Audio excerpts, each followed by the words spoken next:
Next school जो था हम लोग गए थे कैलकाटा गर्ल्स। सो कैलकाटा गर्ल्स जो है वो चांदनी में है। Calcutta girls very renowned school, बहुत ही अच्छा स्कूल है, बहुत ही पुराना स्कूल है जो चांदनी के पास है फॉर गर्ल्स। उसका एक और ब्रांच है जो कैलकाटा बॉयज है, वो भी आस पास ही है, न्यू मार्केट के एरिया के पास है। तो बहुत ही अच्छा स्कूल है ये। तो हम लोगों ने बोला why not to give a try. So हम लोग फॉर्म फिलअप करने के लिए गए। कैलकाटा गर्ल्स का फॉर्म वाज 1500। वो 1500 का फॉर्म था, हम लोगों ने उसको फिल किया एंड फिर हम लोगों को मैसेज आया and then we went for the interview. वहाँ बाहर एक बहुत बड़ा पैसेज था जहाँ हम लोग गए थे एंड हम लोग सब पेरेंट्स वेट कर रहे थे। फिर एक पेपर में सारे बच्चों का नाम था, तो हम लोगों को दिया गया वो बच्चे के शर्ट से पिन करने के लिए। तो अभी आप जैसे कि देख रहे होंगे कि ईवा को भी पिन करके लाया गया है। तो जैसे कि आपने देखा कि इस टाइप का जो पिन किया गया था उसको कैलकाटा गर्ल्स में, तो फिर वो सीरियल नंबर था। तो जब सीरियल नंबर बुला रहे थे तो हम लोगों ने वो देखकर वो नंबर लिखा था उसके यहाँ पर चेस्ट पे के पास लगा हुआ था पेपर से। तो वो नंबर देख के हम लोगों ने उसको सेंड कर दिया और बहुत सारे बच्चे भी ईवा के साथ गए, बट लकीली ईवा नहीं रोई। ईवा के साथ बहुत सारे बच्चे एक रूम में गए। It was a close interview, ठीक है। तो हम सो या sorry for the inconvenience. Actually आपको मेरा आवाज़ थोड़ा सा डिफरेंट लग रहा होगा क्योंकि मेरा जो माइक है उसका चार्ज खत्म हो गया है। मैं चार्ज में देना भूल गया, सॉरी, बट इसी से काम चलाना पड़ेगा। तो मैं आपको लास्ट जो स्कूल है प्रैट मेमोरियल स्कूल पीएमएस जो एडीसी बोस रोड में है उसके बारे में मैंने आपको इसलिए नहीं बोला क्योंकि उसके पीछे एक बहुत लंबा कहानी है। दैट इज द रीजन, और बहुत ही फनी स्टोरी है इसका। तो सारे स्कूल्स में उसका जो इंटरव्यू है बहुत अच्छा गया। BSS it went very smooth, Calcutta girls very smooth, Loreto house smooth, Ashok hall very smooth, and last but not the least Pratt Memorial school. तो जब हम लोग प्रैट मेमोरियल स्कूल में गए थे तो पहले तो प्रिंसिपल के ऑफिस हम गए थे, वहां पर हमारा इंटरव्यू हुआ था हम दोनों पेरेंट्स का एंड क्वेश्चन सेम ही था और ईवा से सिर्फ उसका नाम पूछा गया था, like what is your name. So she said Eva Ahmad. And then उसके बाद हम लोगों को एक रूम में लेकर गए जहां पर बहुत सारे बच्चे थे। फिर वन बाय वन जो प्री प्राइमरी जो हेड मिस्ट्रेस है उसके पास ले गए। एक बड़ा सा रूम था, वहां पर वो बैठी हुई थी। देन एक टाइम पे दो पेरेंट और दो बच्चे ही जा सकते हैं। ईवा के साथ एक बच्ची गई थी जिसका नाम था इजाबेल, और एक दूर कॉर्नर में ही हम लोगों का चेयर था, तो हम लोग बैठे हुए थे पेरेंट्स। मतलब सब साथ ही में थे, बट रूम इतना बड़ा था कि लग रहा था कितने दूर में है, बट वी कुड सी कि वो बच्चे क्या बोल रहे हैं। एंड ईवा का जो है वो सोने का टाइम हो गया था और वो इतना रो रही थी, इतना रो रही थी, आई कांट टेल यू। तो वो जो तो मैंने हेड मिस्ट्रेस थी उसने मैंने उसको बोला, मैंने उनसे रिक्वेस्ट किया कि मैम मैं जा रही हूँ बिकॉज वो मुझे देखेगी तो वो नहीं बोल पाएगी आंसर्स। तो हेड मिस्ट्रेस ने बोला कि अगर आप चले जाएंगी तो वो और रोएंगी। और जब हम लोग चले गए रूम से बाहर तो ईवा दौड़ के वो भी रूम से बाहर निकल गई and we were about to cry कि अब क्या होगा। मुझे लगा कि अब इसका इंटरव्यू कैंसिल ओवर हो गया है। अब इसके पापा को मैंने बोला चलिए अब हम लोग चलते हैं क्योंकि कुछ नहीं हो पाएगा। बट फिर मैंने सोचा कि नहीं, इंटरव्यू देने आए और ईवा को सब कुछ पता था। आप यकीन मानेंगे जितना वहां पर अपैरेटस जितना कुछ सामान था सब कुछ ईवा को आता था। I was feeling so bad. मैंने बोला नहीं मुझे तो करना है, मैं करके रहूंगी। तो इसके पापा जो थे वो गेट पे ही खड़े थे एंड वो अपना जो चांट करना शुरू कर दिया उन्होंने। फिर मैम के पास मैं गई, मैंने पूछा मैम से कि मैम क्या मैं इसके साथ बैठ सकती हूँ, can I just sit with my daughter and I will not say anything to, I will not prompt her, मैं कुछ नहीं बोलूंगी उसको। तो वो बोली ओके। तो मैं लिटरली ईवा टेबल पे बैठी थी और मैं लिटरली अपने दोनों घुटनों के साथ जमीन पे मैं पूरा लीन कर दिया था, मैंने ऐसे बैठी हुई थी मैं। सो ईवा से जो मैम क्वेश्चंस पूछ रही थी ना वो ऐसे पूछ रही थी जैसे कि एक बड़ा बच्चा होता है ना जिससे पूछते हैं what is this what is this.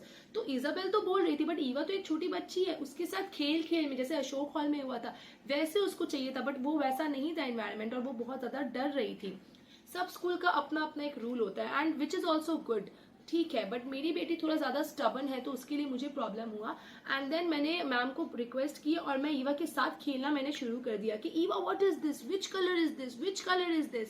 So वो बोल रही है खेलते खेलते रोते रोते सारा एनिमल्स का वो नाम बता रही है, सारा वो कुछ बता रही है जो फ्रूट्स थे। और मैंने ईवा को 4 ही फ्रूट्स पढ़ाए थे, वाटरमेलन, एप्पल, बनाना एंड चलिए बात करते हैं डॉक्यूमेंटेशंस की कि डॉक्यूमेंट्स क्या क्या होने चाहिए पेरेंट्स का, जिससे बच्चे जो है आराम से सिलेक्ट हो जाए इंटरव्यू के लिए। तो डॉक्यूमेंट्स में आता है बच्चों का आधार कार्ड, तो बच्चों का आधार कार्ड होना बहुत ज़्यादा इंपॉर्टेंट है। नेक्स्ट आधार कार्ड के बाद आता है बच्चे का बर्थ सर्टिफिकेट। बर्थ सर्टिफिकेट जो बहुत ज़्यादा इंपॉर्टेंट होता है, आई होप सबके पास होंगे। अगर बच्चा प्री स्कूल या कोई प्ले स्कूल या किंडरगार्टन में पढ़ता है तो उसका भी रिपोर्ट कार्ड आप दिखा सकते हैं अपने बैकग्राउंड को और स्ट्रॉन्ग करने के लिए, अपने बच्चे के बैकग्राउंड को और स्ट्रॉन्ग करने के लिए। नाउ बच्चे का एक पासपोर्ट साइज फोटोग्राफ लगता है। सारे फॉर्म्स में आपको फिल करने के लिए ये पासपोर्ट साइज फोटोग्राफ बहुत सारे क्लिक करवा के रखने पड़ेंगे। पेरेंट्स के डॉक्यूमेंट्स पे क्या क्या जो है वो चीजें लगती हैं, that is Aadhaar card of both the parents, qualification certificate of both the parents, IT file of both the parents. अभी आप सोच रहे होंगे कि आईटी फाइल क्या है। मैंने ये चीज नोटिस किया है कि डॉक्यूमेंट्स की वजह से बहुत सारे पेरेंट्स जो है वो पीछे हट जाते हैं कि नहीं हो पाएगा। तो ऐसा कुछ नहीं है, आईटी फाइल कुछ नहीं होता है। आप क्या बिजनेस कर रहे हैं, आप कहाँ पर काम कर रहे हैं, अगर मदर फादर दोनों बिजनेस कर रहे हैं या कोई ऑक्यूपेशन में कुछ भी है, तो वो मदर कितना कमाती है और फादर कितना कमाते हैं, दोनों का एक लिस्ट बनता है एक पेपर में बहुत ही अच्छे से। ये आपको कोई भी आईटी फाइल का जो भी काम करते हैं कोई भी साइबर में या कहीं भी ऑफिस में, वो आपको बना देंगे। इसका जो खर्चा पड़ता है दैट इज 2.5K, 2500 से 3000 तक का वो खर्चा पड़ता है। तो यही है, और कुछ डॉक्यूमेंट्स में ऐसा कुछ नहीं है। पेरेंट्स का जो पासपोर्ट साइज फोटोग्राफ होता है वो तो लगेगा ही, बाकी डॉक्यूमेंट्स में ऐसा कुछ नहीं है जिससे आप डरते हैं या अपने बच्चों का एडमिशन कराना नहीं चाहते हैं। ना नेक्स्ट क्वेश्चन मुझे ये भी आता है, पेरेंट्स ये भी पूछते हैं कि अगर मैं क्वालिफाइड नहीं हूं तो क्या मेरे बच्चे अच्छे स्कूल में पढ़ सकते हैं? जी हाँ, बिल्कुल, आपके बच्चे एक अच्छे बड़े स्कूल में। मैंने ये बहुत जगह देखा है कि जिसके बच्चे जो हैं बड़े बड़े स्कूल में लामार्स महादेवी बिरला में पढ़ रहे हैं, उन दोनों पेरेंट का जो बैकग्राउंड है वो बिल्कुल जीरो है। बट स्कूल वो नहीं देखता है, स्कूल सिर्फ देखता है कि आपके पास क्या है, आपका इनकम कितना है, आपका आईटी कितना मजबूत है और आपका बच्चा सारा आंसर्स दे पा रहा है या नहीं। अगर ये दो चीज हो गई तो नो मैटर आपका क्वालिफिकेशन क्या है, आपके बच्चे बड़े स्कूल में पढ़ सकते हैं और उनको पूरा हक भी है पढ़ने का। तो यस, लाइक दिस ईवा को प्रैट मेमोरियल स्कूल में एडमिशन मिल गया, उसका नाम आ गया था and we were very happy, we were not expecting it but हो गया एंड हम लोग खुशी से उछल रहे थे बिकॉज ये जो 6 मंथ्स था ना हम लोगों के लिए एक ट्रॉमा था। हम लोग एक ट्रॉमे से गुजर रहे थे कि अगर नहीं हुआ तो उसका ये साल पूरा वेस्ट हो जाएगा, क्या होगा उसके फ्यूचर का, बहुत कुछ। एज अ पेरेंट आपको हंसी आ रहा होगा बट हम लोग कभी कभी लिटरली रोते थे कि बहुत सारे बच्चों का नाम आ गया है, मेरे कलीग्स का, मेरे फ्रेंड्स के बच्चों का, ईवा का नहीं आ रहा है, कब आएगा, ये वो बहुत ज्यादा, मतलब हम लोग कभी कभी रात में सोते भी नहीं थे। द मोमेंट ईवा का नाम प्रैट में आ गया, हम लोगों को कंफर्म हो गया, वी वर वेरी हैप्पी। अब आप ये सोच रहे होंगे कि प्रैट में जो नाम आया तो एडमिशन चार्जेस कितना लिया। एडमिशन चार्जेस कितना था? एडमिशन चार्जेस था 1.60 लाख, 1,60,000, जो I don't think bad, because bad इसलिए नहीं है क्योंकि 1.60 जो उन्होंने लिया है वो पूरे साल का एडमिशन सेशन फीस ले लिया है। सेशन जो है वो प्रैट मेमोरियल का दैट इज 18,000। तो आप जब 1,60,000 देते हैं तो वो पूरा सेशन का, वो पूरा साल का वो ले लेते हैं। नेक्स्ट ईयर जब वो दूसरी क्लास में जाएगी तो वो लोग फिर से सेशन और फिर मंथली चार्जेस करने लगते हैं। मंथली चार्जेस जो है वो 3,000 है। नाउ यस, आप ये सारी जो मैंने आपको चीजें बताई हैं, आई होप ये आपको हेल्प कर रही होंगी।